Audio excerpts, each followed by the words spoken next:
الحمد لله رب العالمين، والصلاة والسلام على سيد المرسلين وعلى آله وأصحابه الطاهرين والمسلمين والمؤمنين كلهم أجمعين.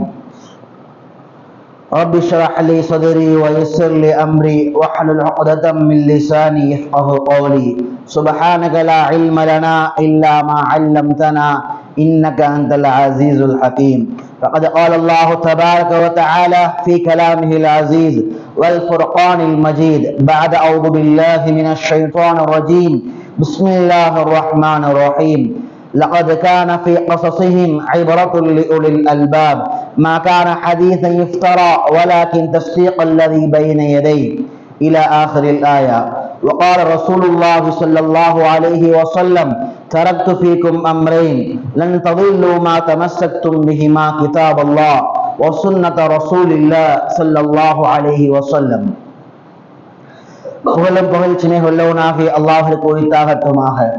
எம்பெருமானார் ரசூலுல்லாஹ் ஸல்லல்லாஹு அலைஹி வஸல்லம் அவர்களின் மீதும் அவர்களின் வாழ்வை அடிபெறலாது பின்பற்றி தீனுல் இஸ்லாமினுடைய மார்க்கத்தை இந்த முழு உலகிற்கும் கொண்டு சேர்த்த சத்திய சஹாபாக்கள், தாபிஈன்கள், தபஉத் தாபிஈன்கள், சுஹதாக்கள், நாதாக்கள், நல்லவர்கள், குறிப்பாக நம் அனைவரின் மீதும் அல்லாஹ்வினுடைய சாந்தியும் சமாதானமும் என்றென்றும் நின்று நிலவட்டுமாக என்று கூறி எனது உரையை ஆரம்பம் செய்கிறேன். அஸ்ஸலாமு அலைக்கும் வரஹ்மத்துல்லாஹி வபரகாத்துஹு.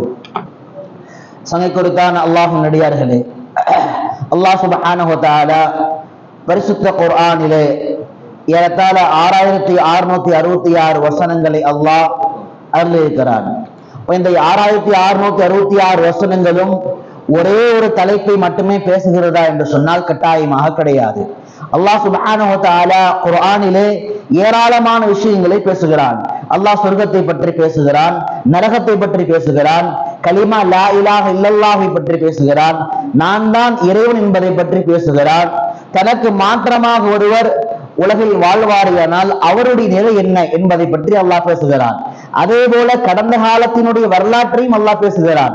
அதே போல ஒவ்வொரு முஃமினான அடியானுடைய பண்புகள் என்ன, ஒரு இறைச்சமுடைய அடியாருடைய பண்பு என்ன, ஒரு முனாஃபிக்குடைய பண்பு என்ன, ஒரு காஃபிருடைய பண்பு என்ன, இப்படியாக குர்ஆன் நெடுங்க அல்லாஹ் பல்வேறுபட்ட தலைப்புகள்ல பேசுகிறான். ஒவ்வொரு தலைப்புகளுமே சமுதாயத்திற்கு உகந்தவையான ஒன்று. இன்னும் சொல்ல போனா அல்லாஹ் சயின்ஸை பத்தி, அறிவியலை பத்தி எல்லாம் பேசுகிறான், அல்லாஹ் கணிதவியலை பற்றி எல்லாம் பேசுகிறான், இன்னும் ஏராளமான அற்புதங்களை அதை பற்றி எல்லாம் பேசுகிறான். கண்ணியத்திற்கு குறித்தான் அல்லாஹ் நடிகார்களே. அப்படியாக அல்லாஹ் குர்ஆனுடைய அல்ஹம்து சூரா முதல் குல் ரப்பின் நாஸினுடைய கடைசி வசனங்கள் வரை எல்லா விதமான கலை ஆற்றல்கள், எல்லா விதமான நுணுக்கங்கள், கியாமத் நாள் முதல் கொண்டு நாளை மௌத்துக்கு பின்னால் உள்ள வாழ்க்கை வரை எல்லா விதமான தலைப்புகளையும் அல்லாஹ் சுப்ஹானஹு வ தஆலா குர்ஆனிலே பேசுகிறான். சங்கை குறித்தான் அல்லாஹ் நடிகார்களே, அந்த தலைப்புகள்ல முக்கியமான ஒரு டாபிக் என்னன்னா அத்தாரிகுல் இஸ்லாமியா, இஸ்லாத்தினுடைய வரலாறுகள். அப்ப அல்லாஹ் சுப்ஹானஹு வ தஆலா குர்ஆன்ல நபி ஸல்லல்லாஹு அலைஹி வஸல்லமுடைய காலத்துக்கு பின்னால் வரக்கூடியவங்களுக்கு என்ன உபதேசங்கள் தேவையோ அதை மாத்திரம் அல்லாஹ் சொல்லி இருந்திருக்கலாம். ஆனால் குர்ஆன்ல ஏராளமான வரலாற்றை அல்லாஹ் சொல்லுகிறான். இந்த அளவுக்கு சொன்னா ஒரு எறும்பினுடைய வரலாற்றை அல்லாஹ் சொல்லுகிறான், ஒரு ஹுதுஹுது என்ற பறவையினுடைய வரலாற்றை அல்லாஹ் சொல்லுகிறான். என்ன சொல்ல போனா பல நபிமார்களுடைய சரித்திரங்கள் அல்லாஹ் சொல்றான். சையதுனா மூசா அலைஹிஸ்ஸலாம், இப்ராஹிம் அலைஹிஸ்ஸலாம், இந்த 2 நபிமார்களுடைய வரலாறுகளை குர்ஆன்ல பல சூறாக்கள்ல பார்க்க முடியும். என்ன சொல்ல போனா இப்ராஹிம் அலைஹிஸ்ஸலாமுடைய பேர்ல அல்லாஹ் தனியாக ஒரு சூறாவை இறக்கியிருக்கின்றான். இப்படியாக அல்லாஹ் சூரத்துன் நஹல், சூரத்துன் நம்ல், இப்படியாக பல்வேறுபட்ட சூறாக்கள் அல்லாஹ் இந்த பரிசுத்த நபிமார்களுடைய வரலாற்றை பகுதி பகுதியாக சொல்கிறான். மூசா அலைஹிஸ்ஸலாமுடைய வரலாறு, அதே போல சாலிஹ் அலைஹிஸ்ஸலாமுடைய வரலாறு, ஷுஐப் அலைஹிஸ்ஸலாமுடைய வரலாறு, இது போல ஈசா அலைஹிஸ்ஸலாமுடைய வரலாறு, மரியம் அலைஹிஸ்ஸலாமுடைய வரலாறு, சையதுனா இஸ்மாயில் அலைஹிஸ்ஸலாமுடைய வரலாறு. அப்ப குர்ஆன் முழுக்க அல்லாஹ் ஆங்காங்கே இந்த சமுதாயத்திற்கான ஒரு கொடுக்கப்பட்ட அந்த வேதத்தில் அல்லாஹ் ஏன் வரலாற்றை சொல்ல வேண்டும், அல்லாஹ் அதற்கான பதிலை அல்லாஹ் குர்ஆனில் சொல்லுவான். லகத் கான ஃபீ கஸஸிஹிம் இபரத்துன் லிஉலில் அல்பாப். அறிவுரை மக்கள், அறிவை தேடக்கூடிய மக்கள், அறிவு சார்ந்து யோசிக்கக்கூடிய மக்களுக்கு நாம் இந்த வரலாறுகளில் அழகான படிப்படை வைத்திருக்கிறோம். அருமையான அல்லாஹ்வினுடையார்களே, வரலாறுகள் என்பது ஒரு சமுதாயத்தினுடைய பாதுகாக்கப்பட வேண்டிய அங்கங்கள்ல ஒன்று. வரலாறு என்பது ஒரு சமுதாயத்தை உணர்ச்சி ஊட்டக்கூடிய, எழுச்சிப்படுத்தக்கூடிய, நாம் என்னவாக வாழ்ந்தோம், நம்முடைய முன்னோர்கள் யார், நம்முடைய கலாச்சாரம் என்ன, நம்முடைய பண்பாடுகள் என்ன, நம்முடைய நாகரிகம் என்ன, நம்முடைய எழுச்சி எங்கே, நம்முடைய வீழ்ச்சி எங்கே, இதெல்லாம் படிக்கக்கூடிய என்ன இடம் அப்படின்னா அது வரலாறுகள் தான். குறிப்பாக இஸ்லாமிய வரலாறு என்பது அது பல நூறு ஆண்டுகள், சொல்ல போனா பல ஆயிரம் ஆண்டுகளை பறந்து விரிந்திருக்கக்கூடிய ஒரு சாம்ராஜ்யத்தை கொண்டது. அருமையான அல்லாஹ்வினுடையார்களே, வரலாறுகள் என்பது நாம் இஸ்லாத்தினுடைய பார்வையில் மிக முக்கியமான அங்கங்கள்ல ஒன்று. உதாரணமாக அகீதாவை படிக்கிறோம். அகீதானா என்ன? அல்லாஹ் எப்படி இறைவனாக இருப்பது, ரசூலுல்லாஹ் எப்படி ரசூலாக இருப்பது, மறுமை நாளை பற்றி எப்படியாக ஈமான் கொள்வது, மலக்குகளை பற்றி எப்படி ஈமான் கொள்வது, குர்ஆனை பற்றி எப்படி ஈமான் கொள்வது, இதெல்லாம் நாம் படிக்கக்கூடிய சப்ஜெக்ட் தான் அகீதாவுடைய சப்ஜெக்ட். அதை தாண்டி மசாயில், மார்க்க சட்டவியல படிக்கிறோம். எப்படி தொழுகணும், எப்படி சுன்னத்தான முறையில தொழுகணும், எப்படி குனியணும், எப்படி நிமிரணும், எப்படி நோன்பு வைக்கணும், எப்படி குர்பானி கொடுக்கணும், இப்படியான விஷயங்கள் எல்லாம் படிக்கிறோமே, இதெல்லாம் மார்க்கத்தினுடைய மசாயில்கள். அருமையான அல்லாஹ்வினுடையார்களே, இதெல்லாம் விளக்குகின்ற பாடம் தான் ஹதீஸ். ஹதீஸ் என்ன சொல்லுவோம்? பெருமானார் ஸல்லல்லாஹு அலைஹி வஸல்லம் எதை சொன்னார்களோ, அதே போல எதை செய்து காண்பித்தார்களோ, எதை செய்ய அனுமதித்தார்களோ, அதையெல்லாம் நாம் ஹதீஸ்களாக கணக்கெடுக்கிறோம். இதெல்லாம் இமாம் புகாரி ரஹிமஹுல்லாஹ், இமாம் முஸ்லிம் ரஹிமஹுல்லாஹ் போன்ற பல்வேறுபட்ட கிதாபுகள்ல பெருமானாருடைய எல்லா ஹதீஸ்களும் வந்திருக்குது. அதே போல குர்ஆனுடைய கல்வி, குர்ஆனுடைய ஆயத்துகளை விளங்குவது, குர்ஆனுடைய ஆயத்து எந்த சம்பவத்தின் அடிப்படையில் இறங்கியது, எந்த சம்பவம் நடந்ததுனால அல்லாஹ் இந்த ஆயத்தை இறக்கினான், இது மாதிரியான கல்விகளை எல்லாம் குர்ஆன் சார்ந்து படிப்போம். அருமையான அல்லாஹ்வினுடையார்களே, அந்த மாதிரியான வகைகள்ல ஆக மிக முக்கியமான கல்வியில ஒண்ணுதான் வரலாற்றுடைய கல்வி.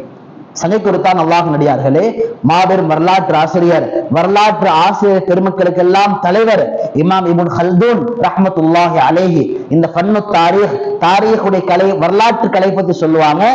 இன்னஹு அஸீஸுல் மத்ஹப், ஒரு சமூகத்தினுடைய ஒரு மிகப்பெரிய கருவூலமாக, மிக முக்கிய அங்கமாக இருக்கின்றது. அல்லாஹ்வினுடையார்களே, எந்த சமுதாயம் எல்லாம் ஒவ்வொரு காலத்திற்கு பின்னாலும் அவர்கள் எழுச்சியை பெற்றார்களோ, அறிவை பெற்றார்களோ, அந்த எல்லா சமுதாயமும் வரலாற்றை கற்றிருந்தார்கள். வரலாறு என்பது சமுதாயத்தில் மிக முக்கியமான ஒண்ணு. ஆனா இன்னைக்கு என்ன பிரச்சனை ஆகுது அப்படின்னா, வரலாறு இரண்டாக பேசப்படுகிறது. ஒரு சில புத்தகங்கள் மாத்திரம்தான் வரலாற்றை நடுநிலையாக எழுதுகிறார்கள்.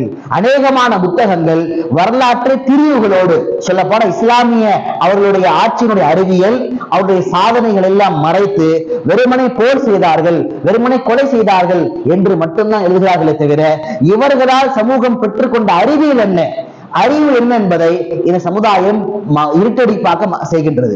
சங்கை கொடுத்தான் அல்லாஹ்வினுடையார்களே, அதனால் நம்முடைய இளம் தலைமுறை சமுதாயத்திற்கு வருகின்ற காலங்களில் நாம் வரலாற்றை போதிக்க வேண்டும். மிக முக்கியமாக வரலாற்றுடைய மிக முக்கியமான பலன் என்ன அப்படின்னா, இந்த குர்ஆனை ஹதீஸை நீங்கள் முழுமையாக விளங்குவது எப்ப சாத்தியம் அப்படின்னா, பெருமானாருடைய வரலாற்றை நீங்கள் முழுமையாக விளங்குகின்ற பொழுதுதான் அது சாத்தியம். என்ன சந்தர்ப்பத்துல பெருமானார் இப்படி சொன்னாங்க? உதாரணமா நீங்க வெங்காயம் சாப்பிட்டு பள்ளிக்கு வராதீங்கன்னா அது என்ன சந்தர்ப்பத்துல சொன்னாங்க? பெருமானார் ஒரு விஷயத்தை அனுமதிச்சாங்கன்னா அதனுடைய பின்னணி என்ன? அப்ப ஹதீஸ்கள் எப்ப விளங்க முடியும்னா, முதல்ல பெருமானார் யார் என்பது விளங்கணும். நாம் பேரளவுல ரசூலுல்லாஹி ஸல்லல்லாஹு அலைஹி வஸல்லம் சொல்றோம், அல்லாஹ்வுடைய தூதுவர்னு சொல்றோம். ஆனா அல்லாஹ்வுடைய தூதுவரை தாண்டி அவர்கள் வாழ்வு என்னவாக இருந்தது யாருக்குமே தெரியாது. இன்னும் சொல்ல போனா மாற்று மதத்தில் வசிக்கக்கூடியவர்கள் பெருமானாரை படிக்கின்ற அளவிற்கு கூட நாம் பெருமானாருடைய வாழ்க்கையை படிப்பது கிடையாது. உதாரணமாக ஒரு விஷயத்தின் மீது நமக்கு அதீதமான ஒரு நெருக்கம், நேசம் ஏற்படணும் அப்படின்னா முதலில் அதை பற்றி முழுமையான கருத்துக்கள் தெரியப்படணும். இப்ப பெருமானாரின் மீது நேசம் வரணும் அப்படின்னா வெறுமனே பெருமானாரை பற்றி நேசம் கொள்ளுங்கள் என்று சொல்வது மாத்திரம் பத்தாது. பெருமானாருடைய வரலாற்றை போதிக்க வேண்டும். பெருமானார் ஸல்லல்லாஹு அலைஹி வஸல்லம் வரலாறுகளை நாம் சிந்திக்க வேண்டும். அடுத்த இளம் தலைமுறை சமுதாயத்தில் கடத்த வேண்டும். உதாரணமாக பெருமானார் ஸல்லல்லாஹு அலைஹி வஸல்லம் பற்றி இரண்டு விதமான கோணங்கள். ஒண்ணு என்னன்னா, எதிரியாக இருக்கக்கூடிய என்ன சொல்லுவாங்க, பெருமானார் என்ன செஞ்சாரு வாழ்க்கையில, அவரு ஒரு 11 கல்யாணம் பண்ணிக்கிட்டாரு, நல்ல கல்யாணம் பண்ணாங்க, இஸ்லாத்தை பரப்புவதற்காக நாடு நாடாக கொலை பண்ணாங்க, போர் செஞ்சாங்க. இதான் சொல்லப்படுது. அப்ப பெருமானார் ஸல்லல்லாஹு அலைஹி வஸல்லம் உண்மையா அப்படின்னு வரலாற்றை படிச்சு பாத்தீங்கன்னா இது முழுக்க முழுக்க போய். பெருமானார் ஸல்லல்லாஹு அலைஹி வஸல்லம் அவர்கள் போர் என்பது எப்ப நிகழ்த்தினாங்க, அதோடைய நிலைமைகள் வேறு. ஒவ்வொரு திருமணம் ஏன் செஞ்சாங்க, அதுக்கு பின்னால் உள்ள அரசியல் சமூகத்தினுடைய தூரநோக்கு சிந்தனை என்பது வேறு. பெருமானார் ஸல்லல்லாஹு அலைஹி வஸல்லம் வாழ்வியல், பெருமானாருடைய தொடர்பு, பெருமானாருடைய பேச்சாற்றல், பெருமானாருடைய நீதி நிர்வாகம், பெருமானாருடைய அந்த அரசியல் அமைப்பு, பெருமானார் ஸல்லல்லாஹு அலைஹி வஸல்லம் அந்த உருவாக்கு தன்மை, இதெல்லாம் எப்ப தெரியும் அப்படின்னா ஸல்லல்லாஹு அலைஹி வஸல்லம் அவர்களை முழுமையாக படிக்க வேண்டும். சங்கை கொடுத்தான் அல்லாஹ் நடிகார்களே.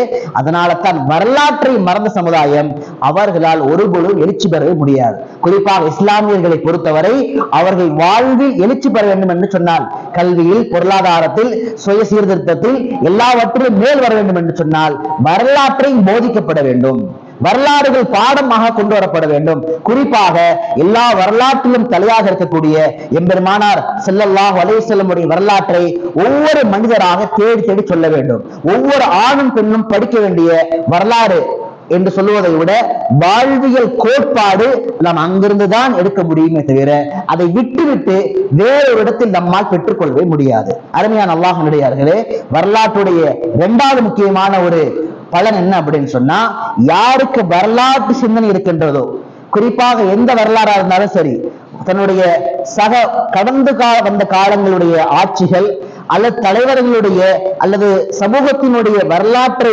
படிக்கின்ற தன்மையுடையவர்கள் அல்லாஹ்வினுடைய பெரிய கிருபையினால் அடுத்து வரக்கூடிய எந்த காலத்திலும் அவர்கள் நிலை தடுமாற மாட்டார்கள், தோல்வி வர மாட்டார்கள், பதற்றம் அடைய மாட்டார்கள். ஏன் அப்படின்னா இன்னைக்கு நடக்கிற எல்லா சூழ்நிலையும் எல்லா காலகட்டத்திலும் வெவ்வேறு முறைகளில் கட்டாயமாக நடந்திருக்கும். உதாரணமாக இன்றைக்கின்ற ஒரு ஆட்சியினுடைய முறை, இந்த ஒரு ஆட்சியினுடைய முறையால மக்கள் ஒரு பிரச்சனை சந்திக்கிறாங்க. உதாரணமா ஒரு சிஏ என்ஆர்சி மாதிரியான பிரச்சனை, குடியுரிமை சட்ட திருத்த மசோதா என்ற அடிப்படையில் இஸ்லாமியர்களை இந்தியாவை விட்டும் அகதிகளாக மாற்ற வேண்டும், அவர்களை வெளியேற்ற வேண்டும் என்ற அடிப்படையில் உருவாக்கப்படக்கூடிய ஒரு சட்டம். இது ஒரு ஆளும் அரசாங்கம், அதை எதிர்த்து போராடக்கூடிய மக்கள், அதை சோதனையாக பார்க்கக்கூடிய மக்கள். அப்ப இந்த மாதிரியான பேட்டர்ன் எல்லா காலத்திலும் நிகழ்ந்திருக்கும். ஏதேனும் அடிப்படையிலே ஆட்சியாளர்களுக்கும் அதிகாரிகளுக்கும் மத்தியில், அதிகாரிகளுக்கும் மக்களுக்கும் மத்தியில் கட்டாயமாக நடந்திருக்கும். வரலாற்று தெரிந்திருந்தால், ஒருவேளை பெருமானாருடைய வரலாறு தெரிந்திருந்தால் மாத்திரமே இது மாதிரியான நெருக்கடியான சூழ்நிலைகளில் நாம் முன்னெடுக்க வேண்டிய அதிகாரப்பூர்வமான ஆக்கப்பூர்வமான நடவடிக்கை என்ன என்பதை நம்மால் கட்டாயமாக உணர்ந்து கொள்ள முடியும். அருமையான அல்லாஹ் நடிகார்களே, அதனாலதான் வரலாறு ரொம்ப முக்கியம். ஆனா இன்னைக்கு என்ன சோதனை அப்படின்னா, ஒண்ணு வரலாறு படிக்கிறது இல்லை. ஏன்னா பள்ளி பருவ காலங்கள் முதல் நாம் படிக்காத சப்ஜெக்ட்னா என்னன்னா சமூகவியல் தான். சோசியல் சயின்ஸுக்கு நமக்கு சம்பந்தமே இருக்காது, அது சம்பந்தம் வரலாறு நாம் படிக்கிறதே கிடையாது. அப்ப அங்கு உருவாகக்கூடிய ஒரு பேட் ஹேபிட், அதாவது ஒரு தவறான பழக்க வழக்கம், வரலாறுனா ஒரு சோம்பலா தான் இருக்கும், ஒரு அதை படிக்க ரொம்ப இன்ட்ரெஸ்ட் இருக்காது, அது மாதிரியான ஒரு பார்வை பார்க்க ஆரம்பித்து புத்தக வாசிப்பும் இல்லாமல் போகி வரலாற்றை படிக்கின்ற எந்த பக்குவம் இல்லாமல் போகின்றது. அருமையான அல்லாஹ் நடிகார்களே, ஒவ்வொரு நபர்களும் வரலாற்றை தொட வேண்டும். பெருமானார் ஸல்லல்லாஹு அலைஹி வஸல்லம் வரலாறு என்பது சொல்ல போனா உலகளாவிய அளவில் யாரெல்லாம் ஆட்சி செய்ய விரும்புகிறார்களோ, முழு உலகத்தையும் அல்லது மிகப்பெரிய சாம்ராஜ்யத்தை யாரெல்லாம் ஆட்சி செய்ய விரும்புகிறார்களோ அவர்களுக்கு போதுமான எல்லா தகவலையும் பெருமானார் ஸல்லல்லாஹு அலைஹி வஸல்லம் தன்னுடைய வாழ்வில் விட்டு சென்றுள்ளார்கள். இப்ப பெருமானாருடைய வாழ்க்கைக்கு அடுத்து யார் வந்தா? சையதுனா அபூபக்கர் ரலியல்லாஹு அன்ஹு. அதுக்கடுத்து யார் வந்தா? சையதுனா உமர் ரலியல்லாஹு அன்ஹு. அதுக்கு பின்னால் உஸ்மான், அலி ரலியல்லாஹு அன்ஹுமா. அடுத்து 4 ஹலீஃபாக்களுடைய வரலாறு. சங்கை கொடுத்தான் அல்லாஹ்வுடையார்களே, இந்த ஷியாக்களை போன்ற அயோக்கியர்கள் எப்படிப்பட்ட வரலாற்றை முன்வைக்கிறாங்க அப்படின்னா, தன்னை முஸ்லீம்கள் என்று சொல்லக்கூடிய அந்த வரலாற்று ஷியாவுடைய அறிஞர்கள் கிதாபுகள் எப்படி எழுதுறாங்க? இந்த ஹுலஃபாக்கள், இந்த ஹலீஃபாக்கள் அவர்கள் ஆட்சி அதிகாரத்தினுடைய பிரிமுறைகளாக இருந்தார்கள், ஆட்சி அதிகாரத்தினுடைய மோகமுடைய மக்களாக இருந்தார்கள். இன்னும் சொல்ல போனா பெருமானாருக்கு பின்னால இன்னொரு நபரிடத்திலே, அதாவது அலி ரலியல்லாஹு அன்ஹு இடத்திலே கொண்டு சேர வேண்டிய அந்த ஹிலாஃபத், ஆட்சி பொறுப்பை இவர் வலுக்கட்டாயமாக ஆட்சியினுடைய மோகத்தால் பிடுங்கிக் கொண்டார்கள் என்பதெல்லாம் எழுதுகிறார்கள். ஆனால் வரலாற்று உண்மையை நீங்கள் படித்து பார்த்தால் அந்த காலகட்டம் எவ்வளவு நெருக்கடியானது. பெருமானார் ஸல்லல்லாஹு அலைஹி வஸல்லம் மட்டுமே முழு உலகத்திற்கும் ஒரு அரசனாக, ஒரு தளபதியாக, மாபெரும் நபியாக இருக்கிறார்கள். அவருடைய மறைவு என்பது மிகப்பெரிய கடினமான காலத்தை ஏற்படுத்தது. சொல்ல போனா பெருமானார் ஸல்லல்லாஹு அலைஹி வஸல்லம் மௌத்துடைய தருணத்துல பெருமானார் மௌத்தாயிட்டாங்க. மௌத்தானதுக்கு பின்னால ஒட்டுமொத்தமான சஹாபாக்கள் என்ன ஆச்சு அப்படின்னா, எல்லா சஹாபாக்களும் நிலையிலிருந்து போனார்கள். என்ன செய்வது என்று தெரியல. வரலாற்றை எழுதுறாங்க, ஒரு சில சஹாபாக்கள் நபியுடைய மரணத்தை ஏற்க முடியல, ஒரு சில சஹாபாக்கள் மயக்கம் விட்டுட்டாங்க, ஒரு சில சஹாபாக்கள்னால எழுந்து பேசக்கூட தெம்பு கூட இல்லாம ஆயிடுச்சு. ஒரு சில சஹாபாக்கள் எந்த அளவுக்கு தீன்ல பலகீனமாக ஒரு கட்டத்தில் யோசிக்க ஆரம்பிச்சாங்க, முஹம்மது ஸல்லல்லாஹு அலைஹி வஸல்லம் கொண்டு வந்த மார்க்கம் முடிந்து விட்டதா? இப்படியாக பல்வேறுபட்ட கடும் சோதனைக்கு மத்தியில தான் பெருமானாருடைய மரணம் நிகழ்கிறது. அருமையான அல்லாஹ்வினுடையார்களே, யோசித்து பாருங்கள். அந்த நேரத்துல ஒரே ஒரு நபர் தான், ஒரே ஒரு நபர் சையதுனா அபூபக்கர் ரலியல்லாஹு அன்ஹு அவர்கள் மட்டும்தான் எழுந்து நின்று வீர தீரமாக, மிக நிதானத்தோடு, மிக கம்பீரமாக ஒரு உரை ஒன்று நிகழ்த்துகிறார்கள். ஒரு ஸ்பீச் ஒன்று பேசுறாங்க. அந்த ஸ்பீச் தான், அந்த உரை தான் எல்லா சஹாபாக்களையும் மீண்டும் ஈமானுக்குள்ளாக, ஈமான் என்று சொல்லுவதை விட அந்த கவனத்திற்குள்ளாக, நிதானத்திற்குள்ளாக கொண்டு வந்தது. சொன்னாங்க, ஒருவேளை யாரெல்லாம் முஹம்மதை கடவுளாக ஏற்றுக்கொண்டாரோ அவர்களுடைய மார்க்கம் அழிந்து விட்டது.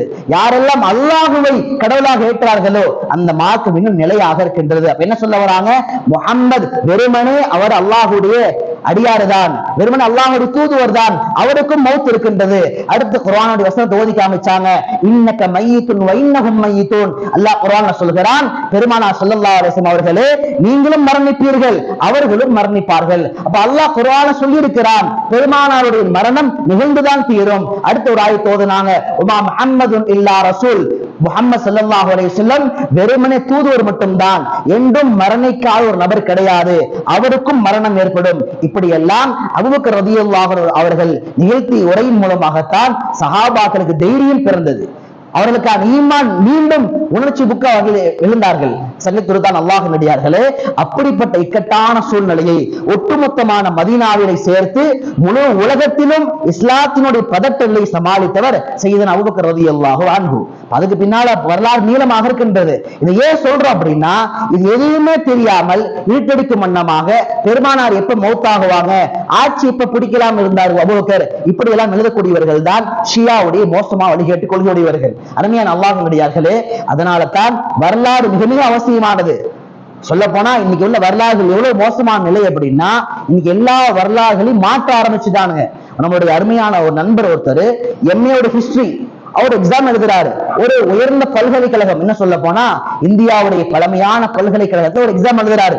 அந்த வரலாற்றுடைய எக்ஸாம்ல கூட எத்தனையோ புனைவுகள், எத்தனையோ திரிவுகாலங்கள், உண்மையான வரலாறு இன்று பாட புத்தகங்கள்ல கூட கிடையாது. சொல்ல போனா நீ டிஎன்பிஎஸ்சி யூபிஎஸ்சி படிக்கக்கூடிய மாணவர்கள்ட்ட கேட்டு பாருங்க, அவர்களுடைய புத்தகங்கள்ல கூட இன்னைக்கு உண்மையான வரலாறுகள் கிடையாது.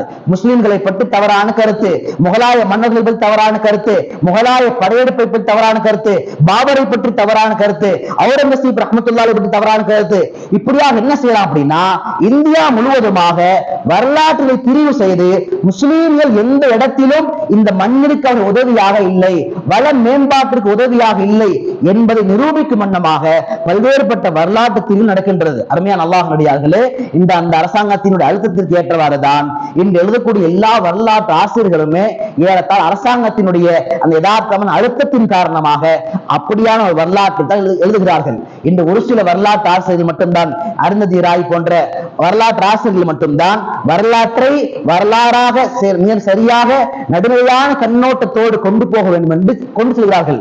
அது மாதிரியான புத்தகங்கள்ல மட்டும்தான் இந்த இஸ்லாமியர்கள் வருகை எப்படி இருந்தது, இஸ்லாமியர்களால் இந்த நாடு சந்தித்த வளர்ச்சி என்ன என்பதை எல்லாம் பார்க்க முடியும். சங்கை கொடுத்தான் அல்லாஹ்வினுடையார்களே, இன்று நம்ம எதிரியாக வைத்திருப்பவர்கள், நம்ம யாரெல்லாம் எதிர்க்கிறார்களோ அவர்கள் பல்வேறுபட்ட துறைகள்ல நம்மை முழுமையாக வரலாற்றால் எதிர்கொள்கிறார்கள். உதாரணமா ஒரு கார்ட்டூன் சேனல்ல ஒரு மாற்று மதத்தை சேர்ந்த ஒரு பெண்மணி தன்னோட சின்ன குழந்தை என்ன செய்யறாங்க அப்படின்னா, பள்ளிக்கூடத்துக்கு தயார் பண்ணி அனுப்பி வைக்கிறாங்க.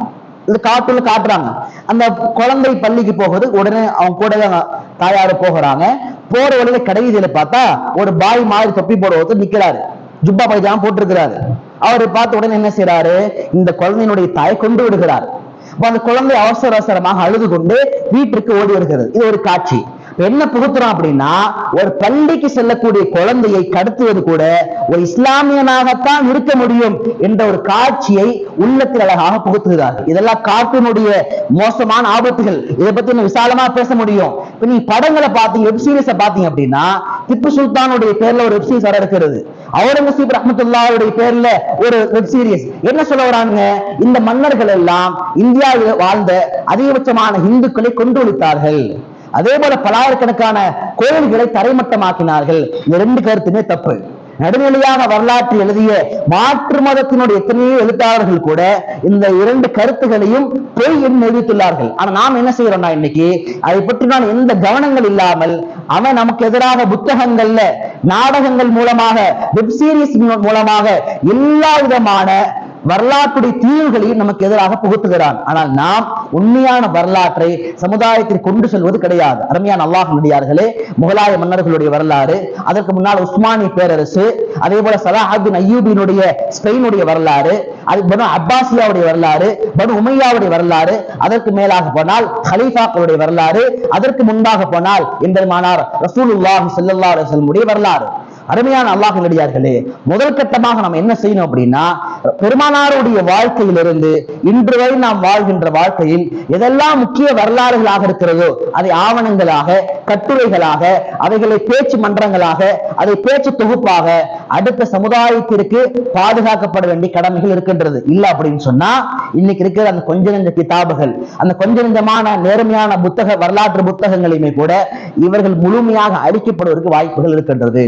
அருமையான அல்லாஹ்வின் அடியார்களே, நான் ஆரம்பத்திலே சொன்னதை போல இமாம் இப்னு கல்தூன் ரஹ்மத்துல்லாஹி சொன்ன மாதிரி ஒரு சமுதாயத்துடைய எழுச்சி என்பது வரலாற்றை படிப்பதன் மூலமாகத்தான் ஏற்படும். ஒரு சமுதாயத்துடைய தோல்வி, வீழ்ச்சி என்பது வரலாற்றை தெரியாமல் வாழக்கூடிய சமுதாயத்தின் மூலமாக மட்டும்தான் ஏற்படும். இன்னொரு 20 வருஷம் 30 வருஷம் கழிச்ச பின்னால, ஒரு 50 வருஷம் கழிச்சு இந்தியாவில் இருக்கக்கூடிய நம்முடைய தலைமுறை சமுதாயத்தை, உனக்கு இந்தியாவுக்கு எந்த சம்பந்தமும் இல்லை, இந்தியாவுக்கு வெளியே போன்னு சொன்னா நான் இந்தியன் தான், இது என்னுடைய தாய்மண் என்று நிரூபிப்பதற்கான எந்த விதமான ஆதாரங்கள் கிடையாது. அருமையான அல்லாஹ்வின் அடியார்களே, அதனால் அடுத்தடுத்த வாரங்கள்ல தொடர்படியாக வரலாறுகளை பேச வேண்டும். இந்த வரலாறுகளை நம்முடைய இளம் தலைமுறை சமுதாயத்திற்கு கடத்த வேண்டும். இந்த வரலாற்றின் மூலமாக நம்முடைய அறிவுகளை நெறிப்படுத்த வேண்டும். வரலாற்றை படிக்க வேண்டும் என்ற ஆர்வம் ஏற்படும். தயவு கூர்ந்து ஒவ்வொரு வாலிபர்களுமே ஏதாவது வரலாற்றுடைய புத்தகத்தை படிக்கக்கூடிய பழக்கத்தை உருவாக்கணும். நீங்க புத்தகத்தை வாசிப்பு உருவாக்காம போனுடைய அடிக்ஷன் குறைக்கவே முடியாது. சொல்றாங்க, யாருக்கெல்லாம் போனுடைய அடிக்ஷன், ஏதாவது ஆப்ல